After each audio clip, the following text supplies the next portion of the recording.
Hello guys! Good morning! So today's video ay magde-decor ako dun sa aming labas. Kaya ito ang aking outfitan. Tingnan nyo.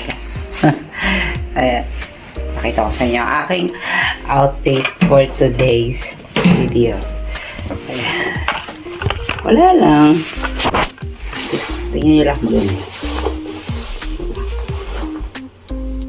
So, sobrang lamig po. Ayan. Dito tayo. Hindi nyo kita eh. Ayan, dito tayo sa may salamin. Ano?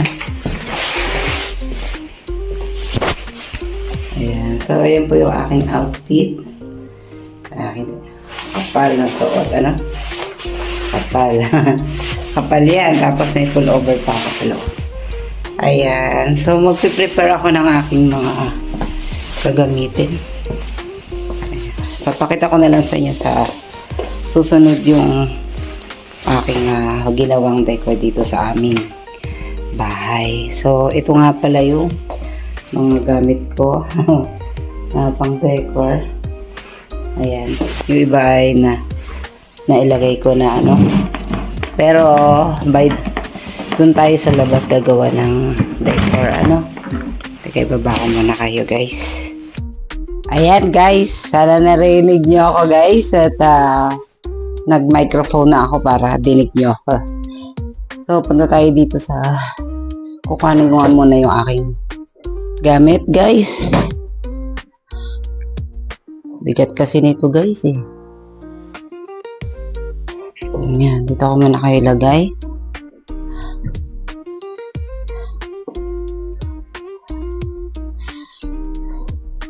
Ito yung mga gamit ko guys.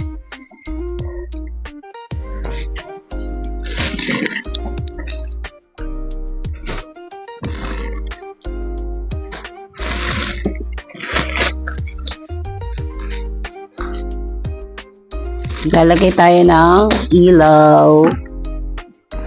Ilaw.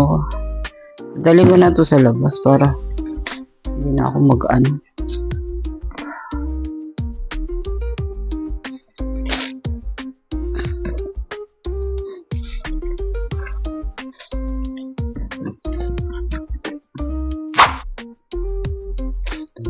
Iwanan ko lang dito yung mga pang Christmas tree ko, no?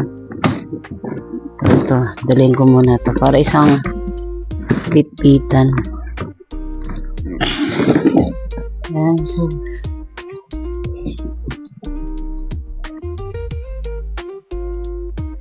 ayan, let's go outside, guys. Let's go. Bibilisan ko guys kasi kahapon guys ay mga ilang araw na to guys. Ilang araw na may nagagawa dyan sa kapitbahay namin. So, medyo nahihiya ang person. Hihiya ang person kasi dami gagawa eh. Tapos, ang gagawa po mga bata pa. Mga bata pa sila. Kukuha po nila. Pagawa sila dyan sa kapitbahay kasi yung kapitbahay namin hindi na siya makalakad. And then ginawan siya ng elevator doon sa papasok sa bahay nila. Kaya malaki yung ni-repair. Although yung bahay niya, pares ang bahay namin ng style. Pero yung loob, syempre iba na. So, labas ko muna to guys. Babalikan ko kayo guys, ha? Wait lang.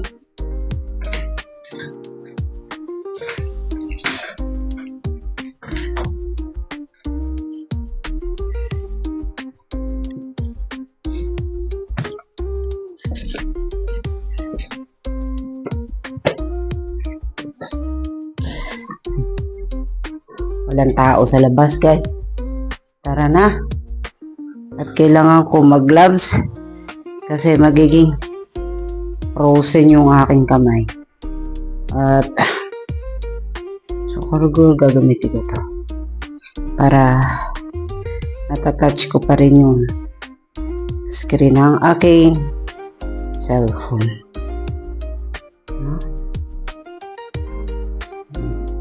O nga pala, minsan pala hinihiram to ng anak ko. Ano kung kasya pa sa kanya. Bilis na lumaki nung anak ko eh. Yan, tara, sa labas. Tingnan nyo guys, ito yung sinasabi ko.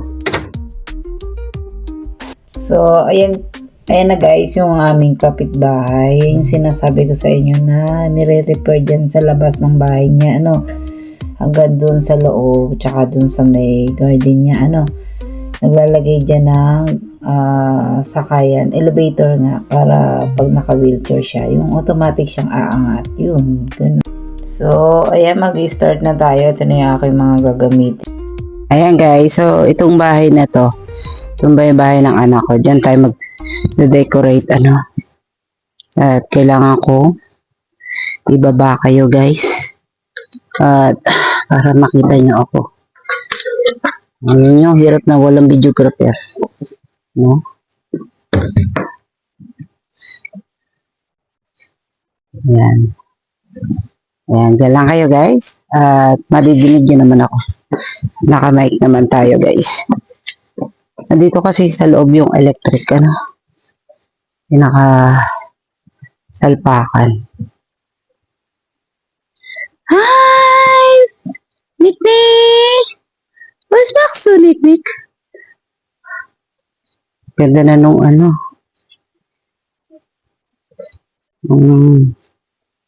ng kapitbahay na.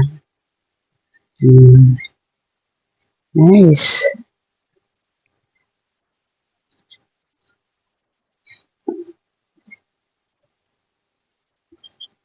Ayan guys, so sisimulan ko na.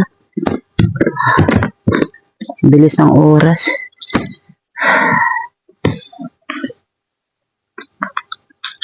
Lamig guys. Ang lamig. Ito yung aming mga decor.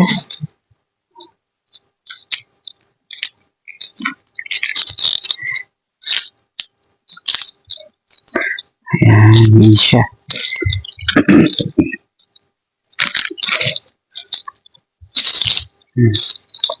So, ito guys. Warm light to guys. So, dito ko siya sa kabila. Ilalagay. Ilalagay. Dito. Ayan. So, para makita niyo ako guys. Okay ba yan? Makita niyo ako magbitin-bitin man dito.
guys, nalagay ko na yung ilaw, tsaka yung small decor. Ayan. So, wala akong masyadong decor guys. Tapos, banda dito guys, ito yung pinaglagyan ko. Lagay ako ng ilaw. Straight dyan. Hanggang doon. Hanggang doon, sa lamang ko. Ayan. Tapos, banda dito guys, ay naglagay din ako dito ng ayan, pinalibutan ko lang siya ng garland. Tapos doon di pa tapos kasi may ilalagay pa ako dyan, may bibilin pa akong fresh na dahon. Ayan, doon ko ilalagay, basta naka-ready na yung star ko doon. Ayan guys, so siguro yun muna yung aking vlog for today. At salamat sa panonood. Dito nga pala guys sa likod, nilagay ko na din. Ayan o. Ayan, naglagay din ako dito. Kasi 4 na piraso lang naman to eh. Dito ko na nilagay. Ayan, may ilaw din siya dyan. Ayan. So yun lamang. Thank you again. Thank you for watching. Lamay guys. Bye.